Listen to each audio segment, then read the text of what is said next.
নমস্কার, শুরু করছি আমাদের আজকের পর্ব। লোকে কি বলবে আজকের পর্ব উৎসব মুখর। শুধুমাত্র আজকের দিনেই সেই আড্ডা আবদ্ধ থাকবে না, পরবর্তী সপ্তাহেও এই আড্ডা এগোবে আমার বিশেষ অতিথিদের নিয়ে। এবং এই আড্ডার মধ্যে উৎসবও যেমন থাকবে, তার পাশাপাশি এমন কিছু অংশ উঠে আসবে আলোচনায় যেখানে কোথাও কোথাও আনন্দ আছে, স্বস্তি আছে, আছে অস্বস্তিও।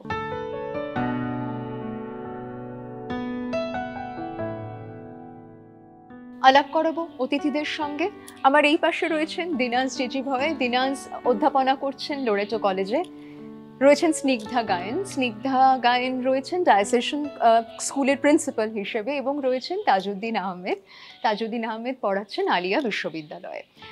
আমাদের তিনজন অতিথিদের নিয়ে এই যে বড়দিন এবং পাশাপাশি উৎসবের আমেজের আড্ডা, সে আড্ডার মধ্যে দিয়ে আমরা আসলে কিন্তু ধরবার চেষ্টা করব একসঙ্গে উদযাপন এবং কোথাও কোথাও সংযোজনের মধ্যেও অতটা সংযোজিত হতে না পারার বিষাদকেও। আমি প্রথমেই আপনাদের তিনজনের কাছে আসবো। শুরু করছি তাজউদ্দিন আহমেদকে দিয়ে, তারপর স্নিগ্ধা, তারপরে দিনাজ তার কাছে। দিনাজ ইনফ্যাক্ট আমার অনেক পুরনো বন্ধু, তাই ওর সঙ্গে কথা হয়তো তুই থাকবে, সেটার কারণ একটু পুরনো অ্যাসোসিয়েশন। বাকি দুজনের সঙ্গে আমার একটু আগেই আলাপ। বড়দিন, এই উৎসব, ক্রিসমাস, আমাদের তো ছোটবেলা থেকে এটার একটা আলাদা অভিজ্ঞতা থাকে। তো আমি যদি একেবারে সেই ছোটবেলার গল্প এবং ক্রিসমাস, বড়দিন, এই অনুষঙ্গে কি মনে পড়ছে তাই দিয়ে আড্ডা শুরু করি। তাজউদ্দিন, আপনার কাছে আসবো, আপনি যদি একটু ভাগ করে নেন। আমার শৈশব মূলত কেটেছে তো হস্টেলে, রামকৃষ্ণ মিশন হস্টেলে। তো আমাদের কাছে 25শে ডিসেম্বর এবং তার আগে পরের দিনগুলো ছিল ছুটির দিন। কমলালেবু, শীত, ক্রিকেট, সান্তাক্লজ, এবং তার সাথে থাকতো এই ক্রিসমাসের উৎসব। আমার মনে আছে আমি আদতে তো মফস্বলের ছেলে, আসানসোলে থাকতাম। আসানসোলে অনেকগুলো চার্চ ছিল। সেই সমস্ত চার্চে 25শে ডিসেম্বর আমি দিনের বেলা ঘুরে ঘুরে বেড়াতাম বন্ধু বান্ধবকে নিয়ে। এমন নয় যে খুব বেশি ধর্মীয় অনুষ্ঠানের অংশ আমি হতে পেরেছি, কিন্তু ক্যারল শুনতে ভালো লাগতো, বেলুন নিয়ে ঘুরে বেড়ানো ছেলে মেয়েদের দেখতাম। এবং আরেকটা জিনিস যেটা আমরা দেখতাম, সেটা খুব ইন্টারেস্টিং, পরে বুঝতে পেরেছি যে এত মানুষ, খ্রিস্ট ধর্মাবলম্বী মানুষ আমার এই শহরেই আছেন। তারা কোন চত্বরে কোথায় কিভাবে আছেন, তাদেরকে আমরা সেভাবে দেখতে পেতাম না বছরের অন্যান্য দিনগুলোতে। কিন্তু ওই বিশেষ উৎসব এবং অনুষ্ঠানের দিনে তারা তাদের সমস্ত রং, বর্ণ, গন্ধ নিয়ে যেভাবে হাজির হতেন, সেই জিনিসটা আমাকে খুব মুগ্ধ করত। তার ফলে 25শে ডিসেম্বর বেশ কয়েকটি চার্চে ঘুরে বেড়ানো, খানিকটা কেক শেয়ারিং, খানিকটা বন্ধু বান্ধবদের নিয়ে আড্ডা, এবং যদি সম্ভব হয় একটু খ্রিস্ট ধর্মাবলম্বী মানুষদের সাথে গল্পগুজব করা, এই সবগুলোর মধ্যেই আমার কিন্তু ছোটোবেলার শৈশব এবং সেই স্মৃতিটা রয়ে গেছে। পরবর্তীতে যখন আবার নরেন্দ্রপুর রামকৃষ্ণ মিশনে ভর্তি হলাম, সেখানে আবার একটা অদ্ভুত ব্যাপার হতো, খুবই খুবই ইন্টারেস্টিং, খুবই ভালো লাগতো। 25শে ডিসেম্বর আগের দিন রাত্রে, আপনারা কম বেশি সবাই জানেন যে স্বামী বিবেকানন্দের আঁটপুরে একটা অভিজ্ঞতা হয়েছিল, সেটাকে আধ্যাত্মিক অভিজ্ঞতাই বলা যেতে পারে। তো সেটিরই অনুষঙ্গ টেনে রামকৃষ্ণ মিশনে আলাদা করে কিন্তু খ্রিস্ট পুজো অনুষ্ঠিত হতো, এবং বেশ অনেকক্ষণের ঘটনা। এবং প্রাথমিক পর্বে তার মধ্যে একটা বেশ ভাবগম্ভীর ব্যাপার থাকতো। আমরা সবাই সেগুলোকে আমাদের অন্তর দিয়ে অনুভব করার চেষ্টা করতাম। এবং তারপর তো কেক এবং অন্যান্য খাদ্যদ্রব্য, ইনফ্যাক্ট মানে পায়েস, আমরা সবাই জানি কম বেশি যে কোনো বাঙালি উৎসবের অংশ, সেটিকে আমাদের প্রসাদ হিসেবে দেওয়া হতো। তো 25শে ডিসেম্বরের আগের দিনের রাত নরেন্দ্রপুরে ছিল খুবই আনন্দের, খুবই আনন্দের। আমার কাছে ক্রিসমাস চিরকাল একটা সবার সাথে ভাগ করে নেওয়া উৎসবের পরশ নিয়েই এসেছে, এইটুকু আমি বলতে পারি। বিউটিফুল। আমি স্নিগ্ধা আপনার কাছে আসবো।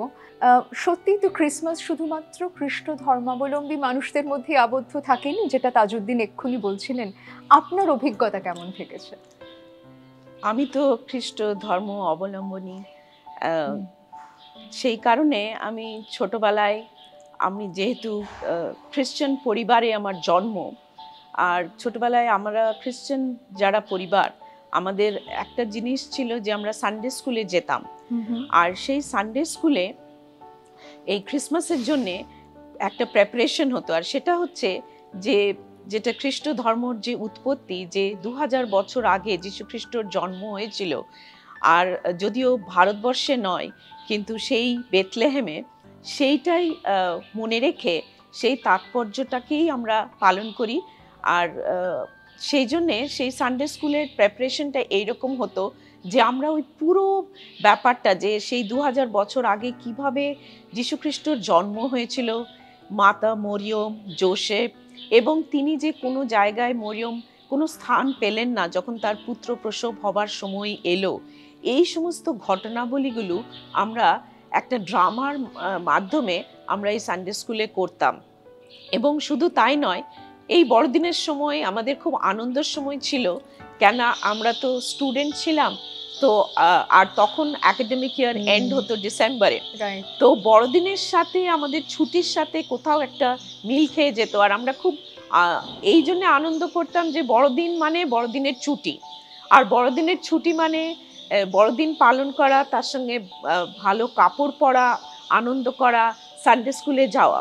আর আরেকটা খুব বড় বিষয় যেটা খুব লুক ফরওয়ার্ড করতাম, খুব ছোট ছিলাম, 7-8 বছর বয়স বোধহয় তখন, যখন থেকে সানডে স্কুলে যেতাম, যে গিফট পাওয়া। আর এই গিফট পাওয়াটা একটা খুব বড় লক্ষ্য ছিল। তো সেই জন্য আমরা আমাদের ড্রামাটা খুব ভালো করে বলতাম। আর কম্পিটিশন হতো যে বাইবেল ওয়ার্ডস যে বলতে পারবে বা বাইবেলের যত বুকস আছে যে বলতে পারবে সে প্রাইজ পাবে। তো একটা প্রাইজ পেতাম সানডে স্কুল স্টুডেন্ট হিসেবে, আরেকটা পেতাম এইসব করার জন্য। তো তখন কিছু বুঝতাম না এই ধর্মের বিষয় বা বাইবেলের আসল তাৎপর্য, এই সমস্ত কিছুই জানতাম না, কিন্তু এগুলো গতানুগতিক শিখে সানডে স্কুলে যাচ্ছি, শিখে পড়ে আর প্রাইজ পাবার ইচ্ছা থাকতো, আর নতুন কাপড় পরবো। আর আরেকটা জিনিস আমাদের চার্চে, যে চার্চে আমি যেতাম, সেখানে হতো যে যেহেতু বড়দিনের বার্তা হচ্ছে আনন্দ, শান্তি, এবং আরেকটা জিনিস হচ্ছে যে এই আনন্দটা অন্যের সঙ্গে শেয়ার করে নেওয়া। তাই জন্যে যে সমস্ত বাচ্চারা সারা বছর স্কুলে যেতে পারতো না, ওদের নতুন কাপড় হতো না বা ভালো খাবার পাওয়া যেত না, আমাদের চার্চ থেকে তাদেরকে ডাকা হতো আর তাদেরকে দেওয়া হতো। তো খুবই ছোটবেলায় সেই খ্রিস্ট ধর্মের যে তাৎপর্য, যে ভালোবাসাটা, আনন্দটা, শান্তিটা অন্যের সঙ্গে শেয়ার করে নেওয়া, এটা শিখে নিয়েছিলাম খুব ছোটবেলায়। আর আজও কিন্তু এই খ্রিস্ট ধর্মে যখনই এই বড়দিন হয়, তাই জন্য আমরা আজও লক্ষ্য করি যে কলকাতা শহরে অনেক মেলা হচ্ছে, যেখানে একটা আদান প্রদান হয় এবং অনেক সোশ্যাল সার্ভিস হয় এই সময়। বিভিন্ন লোকেরা, এটা শুধু খ্রিস্টানরা না, আজকে এই সেবার কার্যটা কিন্তু হ্যাজ বিকাম কমন এবং অল পিপল। তো এটাও একটা খুব বড় তাৎপর্য, যেটা আমরা আজকে বড়দিন পালন করার সময় দেখতে পাই, যে এই খ্রিস্টীয় যে শুভেচ্ছা আর যে তাৎপর্য, সেটা আজকে ছড়িয়ে গেছে বিয়ন্ড দ্য খ্রিস্টান কমিউনিটি, আর সেটা খুব ভালো লাগে অ্যাকচুয়ালি। কারণ আমাদের সত্যিই তো উৎসব মানে শুধুমাত্র একটা ধর্ম প্রাঙ্গণে সেটাকে আবদ্ধ রাখা নয়, তার বাইরেও যে ছড়িয়ে যাওয়া, তার একটা দিক আপনার কথাতে উঠে আসছে। তাজউদ্দিন, আপনিও বলছিলেন, দিনাজ তোর কাছে আসবো। তুই পার্সি সম্প্রদায়ের একটি পরিবারে জন্মালি, এবং তোর সাথে যখন আমার ব্যক্তিগত পরিচয় সূত্রেও কথা হয়েছে, তখনও তুই অনেক সময় বলেছিস যে আমার আলাদা করে সেটা নিয়ে কখনো খুব মাথাতেও আসেনি। তুই তোর নিজের অবস্থানগত জায়গা থেকে এবং তোর বড় হওয়া থেকে এই উৎসব, বিশেষ করে ক্রিসমাস, বড়দিন, তোর কাছে কিভাবে এসেছে? ছোটবেলা থেকেই আমি যেটা এক্সপিরিয়েন্স করেছি, যে আমরা অ্যাজ এ কমিউনিটি সব ধর্মেই সব ফেস্টিভ্যাল পালন করছি। মানে ওয়েদার ইট ইজ দিওয়ালি হোক, হোলি হোক, আমরা সেটাও মানাচ্ছি। এবারে ক্রিসমাসের সময় ওয়াজ একটা খুবই ফেস্টিভ সিজন, একটা মানে the spirit of the season, এই জায়গাটা খুবই উঠে আসতো। আর everyone coming together, being together, আমাদের সবাই অনেক, মানে এই সময় আমাদের একটা ক্যালকাটা পার্সি ক্লাব আছে। তো আমাদের অ্যাকচুয়ালি 6টা অ্যাসোসিয়েশন আছে, কিন্তু probably we are just about 300 people 300 in Calcutta. কিন্তু এভরিওয়ান খুবই very enthusiastic okay to come together. আমাদের এভরি ইয়ার একটা ক্রিসমাস সেলিব্রেশন হয়, Santa Claus comes, all the children get presents. Wow, এই ট্রেন্ডটা সবসময়ই ছিল, দ্যাট তুই তোর ছোটবেলাতেও দেখেছিস। হ্যাঁ, তো এই এক্সপিরিয়েন্সটা, and it is you know, it is just a season যেখানে everyone is coming together and just having fun. You know, it is not about any religion. That's what exactly. কোনো রিলিজনের ব্যাপার ছিল না, it is just being together. সেই being টুগেদারের মধ্যে যা যে টুগেদারনেসটা পেতাম, I think that was very important for us, you know, while we were growing up. Right right, যেটা স্নিগ্ধাও বলছিলেন যে এই যে শেয়ার করে নেওয়া, এবং যারা আসছেন তারা শুধুমাত্র একটি নির্দিষ্ট ধর্ম পরিচয়ের মানুষই নন। আমি এবার এই কনটেক্সটে আসবো আপনাদের কাছে। তাজউদ্দিন, আপনার কাছে আগে আসি। একটু তাত্ত্বিক শুনতে লাগতে পারে, কিন্তু আমি আপনার লেখা পড়েছি এবং আমার ধারণা এই জায়গাটা নিয়ে আপনি আগেও কথা বলেছেন। উৎসব সত্যি কতটা ধর্মের অঙ্গনের মধ্যে থাকে, আর কতটা উদযাপন, কতটা সত্যি আমাদের সমবেত হওয়ার মধ্যে দিয়ে তার রস পাওয়ার কথা, আপনি যদি সেই জায়গাটা নিয়ে একটু বলেন। আমি এটাতে এই ব্যাপারে কিছু বলার আগে একটা ট্রেডিশনের কথা বলি। ট্রেডিশনটা সম্পর্কে আমি অনেক পরে জেনেছি, কিন্তু বলতে পারেন খানিকটা আননোয়িংলি এই ট্রেডিশনটা আমরা ফলো করতাম। আদতে তো আমি গাঁয়ের ছেলে, তো গ্রামে দেখতাম যে আমরা যখন ঈদগাহতে যাচ্ছি তখন ধরুন একটা রাস্তা ধরে গেলাম, হ্যাঁ, তারপর সেখানে নামাজ পড়া, ইমামের কথা শোনা, কোলাকুলি, আশপাশে হয়তো ছোটোখাটো একটা মেলার মতো কিছু ঘটেছে, তারপর আমরা ফিরে এলাম যে যার বাড়িতে, বা এরপর আস্তে আস্তে অন্যান্য যা সব সেলিব্রেশন সেগুলো হবে। বছরখানেক আগে আমারই এক কলিগ আমার বিশ্ববিদ্যালয়ে, তিনি বললেন, আপনি কখনো খেয়াল করেছেন বা জানেন যে মোটামুটি একটা ট্রেডিশন হচ্ছে যে আপনি যে পথ দিয়ে গেলেন নামাজ পড়তে, ফিরবেন অন্য একটা রাস্তা ধরে। আচ্ছা, মানে এটার এফিকেসি বা কি জন্য এটা বলছে, দেখুন, ধর্ম পালনটা তো অবশ্যই উৎসবের একটা প্রাণকেন্দ্রে ধর্মটাই রয়েছে, সেখান থেকে সমস্তটা শুরু, কিন্তু তারপর এই যে সেলিব্রেশন, আপনি এক পথ দিয়ে গেলেন, একদল মানুষের সাথে দেখা হলো, তাদের সাথে কুশল মঙ্গল বিনিময় করতে করতে আপনি পৌঁছলেন, ফিরছেন যখন, তখন আরেক দল মানুষের সাথে আপনার দেখা হবে, তাদের সাথে কুশল মঙ্গল বিনিময় হবে, তাদের সাথে আপনি আপনার অনুভূতি এবং যা কিছু ভালো লাগা মন্দ লাগা সব কিছু শেয়ার করে নেবেন। এই জন্যই বহু শত বছর ধরে এই ট্র্যাডিশনটা মুসলিম সোসাইটিতে চলে আসছে। যদি সম্ভব হয় তাহলে যে পথ ধরে আপনি ঈদগাহতে যাচ্ছেন, অন্য একটা পথ ধরে ফিরে আসুন। তার ফলে যেটা হবে, আপনার অনেক বেশি লোকের সাথে মিলন হবে, মনের মিলন হবে। কারোর সাথে হয়তো কোলাকুলি করবেন, আপনি কারো বাড়ির খবর নেবেন, পরিবারের খবর নেবেন, তারা আপনাকে দুটো চারটে কথা জিজ্ঞেস করবে, তার মধ্যে আপনার সম্প্রদায়ের লোক থাকতে পারে, অন্য সম্প্রদায়ের লোক থাকতে পারে, কিন্তু মূল কথা যেটা হলো, এতজন মানুষের সাথে আপনার একটা মনের মিল ঘটবে। আমার মনে হয় উৎসবটা বোধহয় সেখানেই বেশি করে দাঁড়িয়ে আছে। খুব সুন্দর বললেন। আমি স্নিগ্ধা আপনার কাছে আসবো। তাজউদ্দিন যেরকম বলছিলেন যে একটা কাস্টমের মধ্যে দিয়েও আমাদের কত ছোট ছোট জিনিস শেখার থাকে, আপনার নিজের কি মনে হয় যে সত্যি আমরা যখন একটা উৎসব দেখছি, সেলিব্রেশন দেখছি, সেটা কি শুধুই একটা রিলিজিয়ন দিয়ে, একটা ধর্ম দিয়ে, তার সেন্টিমেন্ট দিয়েই আমরা দেখি?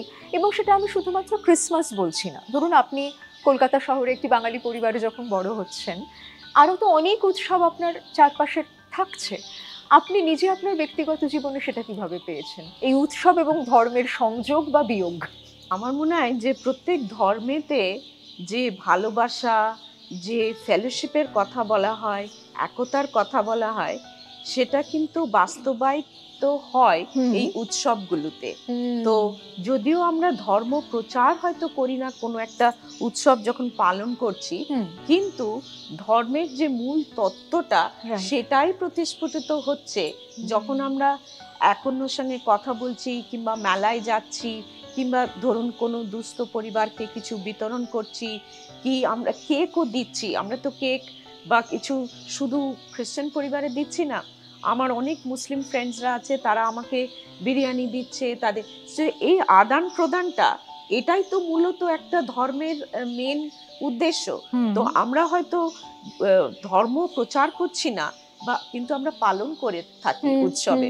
যদি আমরা মিলেমিশে উৎসব পালন করি, তাহলে ধর্মের যে মেন উদ্দেশ্যটা, যে মানুষের সঙ্গে মানুষের সম্পর্কটা গড়ে তোলা, মানুষের সঙ্গে মানুষের মিলন করে দেওয়া, মানুষকে ভালোবাসা প্রথমে, তারপরে ধর্ম আসছে, এইটাই হচ্ছে মেন উদ্দেশ্য। আর খ্রিস্টীয় ধর্মতে তাই বলে যে আমরা যদি মানুষকে না ভালোবাসতে পারি, যাকে আমরা দেখতে পাচ্ছি, আর আমি বলছি আমি ঈশ্বরকে মানি, তাহলে আই এম আ লায়ার, এটা বাইবেলে ক্লিয়ারলি লেখা আছে।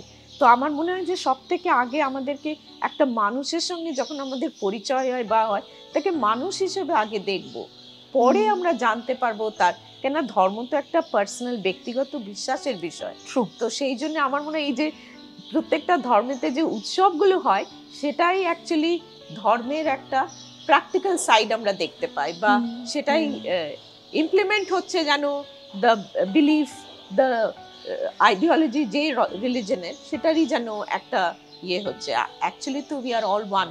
অ্যাবসলিউটলি। আর ধর্ম তো বানিয়েছেন মানুষই, এটা তো অ্যাকচুয়ালি বিভেদ সৃষ্টি করার জন্য নয়, এটা অ্যাকচুয়ালি একতা গড়ে তোলার জন্য। তো যখন আমরা এইসব উৎসব পালন করি, মেলাতে যাই বা খাওয়া দাওয়া করি, কি গিফট দিই, কি এক অন্যর বাড়ি যাই, তখন অ্যাকচুয়ালি আমরা ধর্মটাই পালন করছি, শুধু উৎসব বলে না, কিন্তু ধর্মের যে অ্যাকচুয়াল এসেন্স, মেসেজটা, we are doing it in actual reality। খুব সুন্দর আর সেটা বললেন। যদি না করতে পারি, আমি যদি সে ক্রিসমাসের দিন নন খ্রিস্টানের বাড়িতে না যেতে পারি, তার মনে আনন্দ না দিতে পারি, তাহলে বৃথাই আমি খ্রিস্টান। That is the essence of Christianity. আর আমাদের যেটা বলা হয়, church is the only place which is meant for non-members, it's the only club that is meant for non-members, because all clubs only their members, but church is the only club which is meant for non-members. তো আমরা যদি অন্যদের সঙ্গে না মিলতে পারি, ভালোবাসতে পারি, ক্ষমা করতে পারি, মানুষ হিসেবে তাকে না দেখতে পারি, তাহলে বৃথাই আমি বলি যে আমি কোন ধর্মের আর আমি কোন ঈশ্বরকে পালন করি। রাইট। আর আসলে তো ঈশ্বর একটাই। দিনাজ, রিলিজিয়ন এবং এই যে উৎসব, এই নিয়ে যে আলোচনাটাতে আমরা রয়েছি, তুই কিভাবে দেখিস এই দুটোকে? আমার জন্যও রিলিজিয়ন, যেটা উনি বলছিলেন, ইট ইজ সামথিং যেটা খুবই পার্সোনাল। রিলিজিয়ন, স্পিরিচুয়ালিটি খুবই পার্সোনাল, অ্যান্ড সব রিলিজিয়ন কিন্তু একই জিনিস প্রিচ করছে। তুমি তোমার ফেথটা কোথায় রাখছো, সেটা তোমার জন্য একটা চয়েস হওয়ার দরকার। তো মাই religion is a choice. And you don't think it is something that you take from your family, or it is imbibed from the family? It is, but I can choose not to also. Yeah, very important. For me, yes, it is. But I would also say, like for my son, he's still my elder one. ও কত বয়স হলো এখন? ওর এখন বয়স 12। আচ্ছা। ও এখন আমাকে বলছে যে মা, it is it necessary to believe in God? True. মানে ও আমাকে বলছে যে হ্যাঁ, দ্যাট একটা পাওয়ার আছে, আমি ওই পাওয়ারে বিশ্বাস করি, কিন্তু আমি জানি না whether I believe in God. তো ওখানে যেটা, মানে আমার যে উত্তরটা সেখানে ইজ দ্যাট তুমি এক্সপ্লোর করো, তুমি ভাবো যে তুমি কি চাও। আমাকে যখন জিজ্ঞেস করা হচ্ছে যে do you believe, I said I do, but সেটা তো একটা প্রেমাইস হতে পারে না that you will also believe. So it is your choice. So আমার এটাই মনে হয় যে রিলিজিয়ন, স্পিরিচুয়ালিটি এটা একটা চয়েস। তুই মনে করছিস না যে আমার সন্তান পার্সি পরিবারে জন্মেছে মানে তাকে জোরাস্ট্রিয়ান হতে হবে? You don't see it that way? I would wish probably, okay, but ও একটা ইন্ডিপেন্ডেন্ট, মানে I am bringing him up as an independent human being. তো ওর চয়েস সেটা। মানে একদিন আমি বললাম আমার বড়টাকে যে go and say your prayers. তো আমাদের প্রফিটের সামনেই হাত জোর করে শুরু করলো আ father the art in heaven. তো আই ওয়েটেড, আমি ওয়েট করে আমি বললাম যে ঠিক আছে, মানে I waited for him to finish, তারপরে আমি বললাম ঠিক আছে এবারে আমাদেরটা বলো। সেটাও সুন্দর করে করলো। হ্যাঁ, সেটাও ও দুটোই করলো। ওকে। তো খুবই লক্ষ্মী ছেলে কিন্তু তোমার দিনাজ। হ্যাঁ, মানে মা আমি গডে কিন্তু নাই বিলিভ করতে পারি বলছে, কিন্তু মায়ের কথাটাও শুনছে, কিন্তু ওটা আমরা নোট করব। হ্যাঁ, না, বাট দ্যাটস বিউটিফুল যে দুটো জায়গাকেই নিজের মধ্যে নিয়ে আসা। একদম। আরেকটা আমি যেটা শেয়ার করতে চাই যে অনেক লোকেরা জানে না যে আমরা এক্সিস্ট করি, মানে অ্যাজ পার্সি জোরাস্ট্রিয়ানস একটা রিলিজিয়ন আছে, একটা এথনিক রেস আছে। বাট এটা এত পুরনো একটা ধর্ম, অনেক বছরের ধরে, অনেক বছরের ধর্ম, কিন্তু আমাদের নাম্বারটা ভেরি মিনিমাল, মানে সারা ভারতবর্ষে উই হ্যাভ অ্যারাউন্ড 57,000, মানে এটা 2011 এর সেন্সাসটা বলছি, about 57,000 Parsis in India. তো আমরা we are probably, মানে আমার একটা বন্ধু আমাকে বলেছে you all are minority of minorities.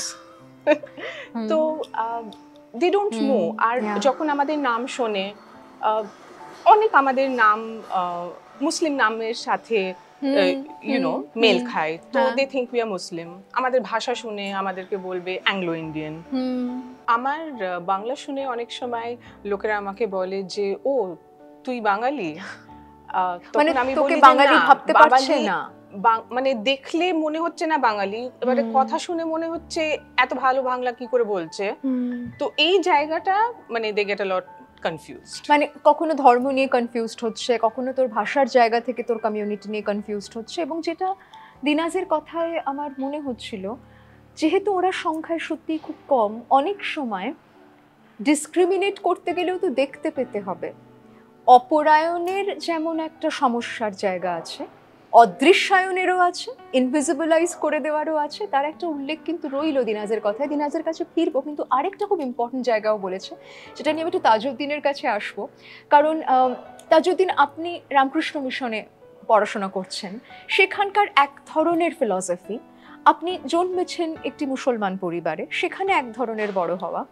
দিনাজ যখন ওর সন্তানকে বলছে যে you choose what you want to be, গডে বিলিভ করবে কিনা, কাকে বিলিভ করবে, আমার এই প্রশ্নটা একটু আপনার কাছে থাকবে যে যে ধর্ম পরিচয়ে যে পরিবারে আমি জন্মে গেলাম, আর আমার নিজস্ব যে ফেথ বা বিশ্বাস, তাদেরকে সবসময় এক পথে চলতেই হয়? আপনি ব্যক্তিগতভাবে সেটা কিভাবে দেখেন?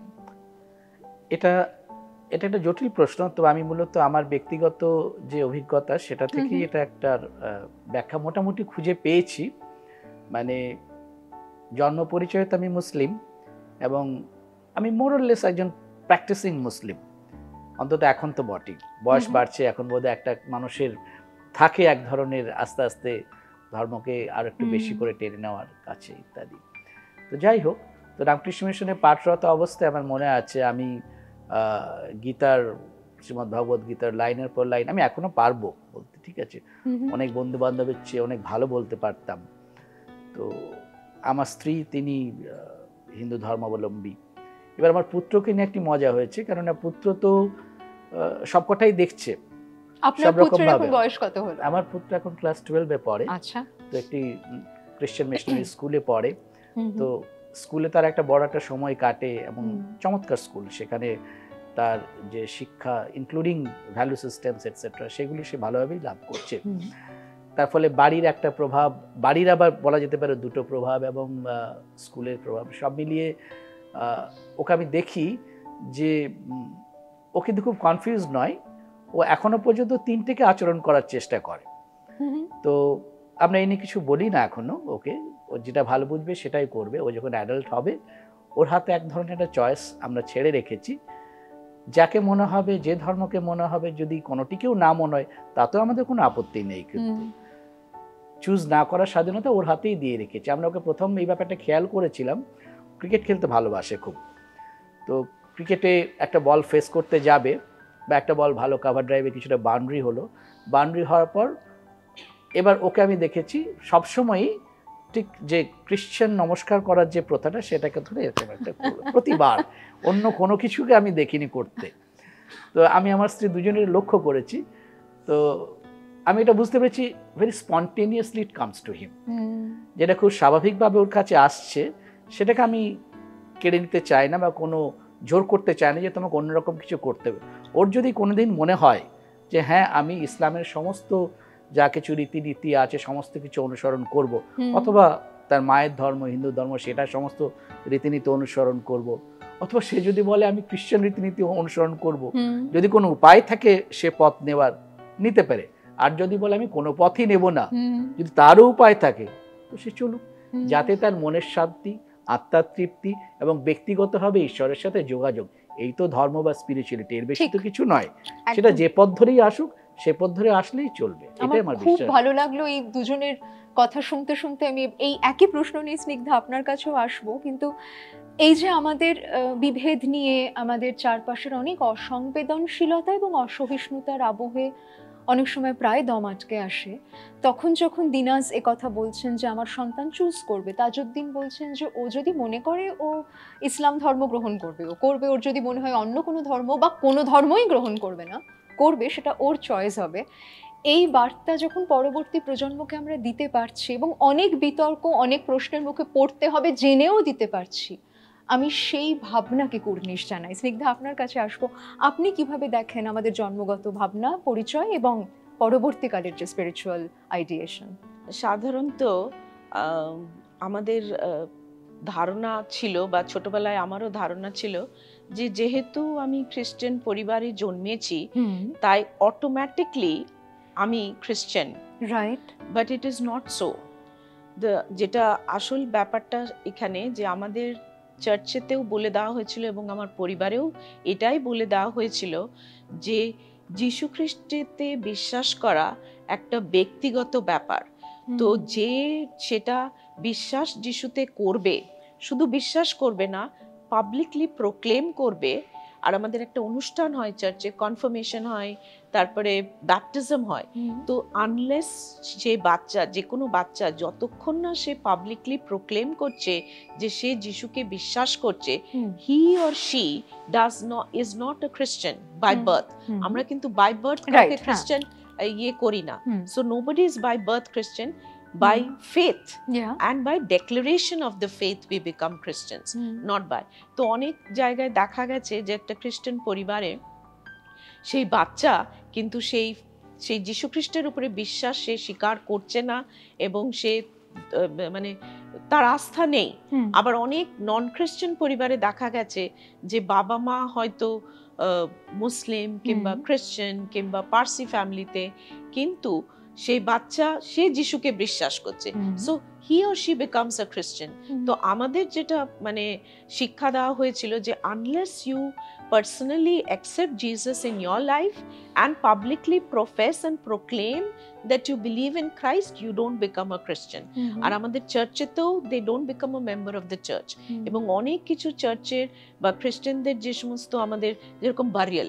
So if you're not a Christian, that means you don't have a membership, you have never proclaimed and professed Christ in your life, you will not get a burial because you're not a member of the church. So Christianity is proclamation of your faith. You have to proclaim. You can't say আমি personally believe kori. You have to proclaim it in the church that I publicly profess and proclaim that I have faith in Christ and that Christ died for my sins, that Christ is the savior. এই সমস্ত জিনিস যখন সে বিশ্বাস করবে এবং proclaim করবে, তখনই সে চার্চের মেম্বারশিপ হবে। আমার একটা প্রশ্ন, তো সেইখানে বাই বার্থ কেউ খ্রিস্টান না, সেটা তো ধরুন খ্রিস্টানিটির ক্ষেত্রে সেটা হয় না, অন্য অনেক ক্ষেত্রে সেটা থাকে। কিন্তু ধরুন যদি সত্যি কেউ মনে করেন যে আমি আমার হয়তো পরিবার একটি নির্দিষ্ট ধর্মে আছে, ধরা যাক তারা কৃষ্ণ ধর্ম অবলম্বন করছেন, কিন্তু আমি বাই ফেথ এটাতে আসতে চাইলাম না, সত্যি কি সেখানে তার পারিবারিক সাপোর্ট বা সেই জায়গাটা দেওয়াতে আপনি কি সেটাতে বিশ্বাস করেন? মানে কোন পরিবার দেবেন কি দেবেন না সেটা তো নিশ্চয়ই ডিবেটেবল, যেরকম এক্ষুনি তাজউদ্দিন বা দিনাজ যেটা বলছিলেন যে ওরা মনে করছেন ওদের সন্তানদের ক্ষেত্রে ওরা সেক্ষেত্রে তাদের সিদ্ধান্তের পাশে থাকবেন। এবারে একটা পরিবার কি করবে না করবে আমি বলতে পারছি না, বাট আমাদের যে যীশু খ্রিস্ট যেটা করেছে, কাউকে কিন্তু আমরা বাধ্যকতা করি না, সে আমার ছেলেই হোক, ভাই হোক, কি মা কি বাবাই হোক। যেহেতু আমি খ্রিস্টীয় ধর্ম নিয়েছি, আমি ফোর্স করতে পারবো না। যীশু কোনোদিন কাউকে ফোর্স করেনি টু বিকাম হিজ ফলোয়ার। তো as খ্রিস্টানস I think we should not force anybody. And if we, because ultimately আমরা যেটা বিশ্বাস করি that Jesus himself will speak, and if he does not believe, then we cannot force by any means যে এটা তোমাকে খ্রিস্টীয় ধর্ম নিতেই হবে তবে এটা করতে পারবে, এটা আর তুমি কেন খ্রিস্টান হবে না, তুমি আমার ছেলে, এই জিনিসটা কিন্তু আমরা কখনোই শিক্ষা দিই না। It is a personal matter and the relationship is between Jesus and that person. যখনই ঘটবে তখনই হবে, not by force. এবং যেটা আপনাদের কথায় মনে হচ্ছিল স্নিগ্ধা এক্ষুনি যেটা বলছিলেন যে ভেতর থেকে একটা আসবে, তুইও বলছিলি যে you believe in your personal God, Tajuddin বলছিলেন যত বয়স বাড়ছে আরো আমি প্র্যাকটিসটার প্রয়োজন বোধ করছি। That's also a beautiful statement, কারণ অনেক সময় তো আমরা স্পিরিচুয়ালিটিকে এক একটা সময় এক একভাবে চিনি, এটারও তো কোনো ওয়ান্স অ্যান্ড ফর অল উত্তর হয় না। এক এক সময়ে দাঁড়িয়ে একটা কিছু আমাদেরকে একভাবে নাড়া দিয়ে যেতে পারে, যেটার দিকে হয়তো তার সেটা ছিল কিন্তু ফিরেও দেখিনি আগে, এমনও ঘটে। যেটা আমাদের আজকের আলোচনায় এখনো অবধি উঠে আসছে, আমরা ধর্ম মানে শুধু চাপিয়ে দেওয়া নয়, এবং আমার আর তোমার ধর্ম আলাদা মানে তোমায় সরিয়ে দেওয়া নয়, এ কথা কিন্তু ওদের তিনজনের কাছ থেকেই পাচ্ছি। তাজউদ্দিন যখন বলছেন যে পথ দিয়ে যাবো আর অন্য যে পথ দিয়ে ফিরবো, দুটো পথ আলাদা হয়ে যায়, কারণ সব পথগুলোকে একই রকম হতে হবে তবেই আদান প্রদান, তা নয়। অন্য পথেও কেউ থাকতে পারে যার সঙ্গে আমার এখানকার আহরণের বিতরণ সম্ভব। স্নিগ্ধা যখন বলছেন যে চার্চ কিন্তু নন খ্রিশ্চান মানুষদেরই তো ক্লাব, এমন তো নয় যে সেখানে খ্রিশ্চান হয়েই তোমাকে তার মেম্বারশিপ নিতে হবে, সেখানেও চাপিয়ে দেওয়ার কথা উঠছে না। দিনাজ যেরকম বলছেন, আমাদের ক্ষেত্রেও বিভিন্ন ধরনের ধর্মের উদযাপন থাকছে, সেখানেও কখনো সান্টা ক্লজ থাকছে, কখনো আমাদের নিজেদের প্রফিটের প্রেয়ার্স থাকছে, এই সবটা নিয়ে একসঙ্গে চলা থাকছে। আমাদের শহর, আমাদের রাজ্য, আমাদের দেশ এখনো সেই মননের চর্চায় বিশ্বাস করে, এ কথা অন্তত আমরা একসঙ্গে বিশ্বাস করতে চাই। এই মুহূর্তে যারা এখানে বসে আছি তারা তো অন্তত বিশ্বাস করতে চাই। আমরা সেই বিশ্বাস নিয়ে আজ 25শে ডিসেম্বরের সন্ধ্যের আড্ডাকে আপাতত থামাচ্ছি, কিন্তু আড্ডা এগোবে। 1 জানুয়ারি দেখা করতে হবে তো। নতুন বছরে লোকে কি বলবে কোনো পর্ব আসবে না। দেখা হচ্ছে শিগগিরই।